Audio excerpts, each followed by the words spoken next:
আর চিলিকে 2-1 গোলে উড়িয়ে দিয়ে বিশ্বকাপ যাত্রা শুরু করতে যাচ্ছে ক্রিশ্চিয়ানো রোনাল্ডোর দল পর্তুগাল।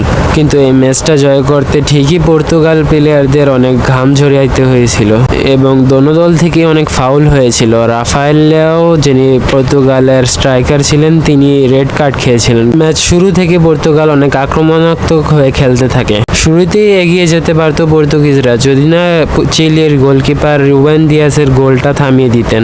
একটু পরে রোনাল্ডোর শটও থামিয়ে দেন চিলির গোলরক্ষক। রোনাল্ডোর হাফ টাইমে বের হয়ে যাওয়ার পর সাবস্টিটিউশনে হিসেবে এসে ফার্স্ট গোলটা করেন গনসালো গুয়েদেস।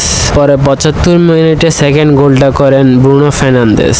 জবাবে চিলির প্লেয়াররা 92 মিনিটে অতিরিক্ত টাইমে গোল দিয়ে সমতা আনতে চেষ্টা করে, কিন্তু তারা সমতা আনতে পারে না। বন্ধুরা, আপনারা জানেন যে এবারকে ক্রিশ্চিয়ানো রোনাল্ডোর পর্তুগাল 10% সম্ভাবনা আছে বিশ্বকাপ জিতার। আপনাদের কি মনে হয়?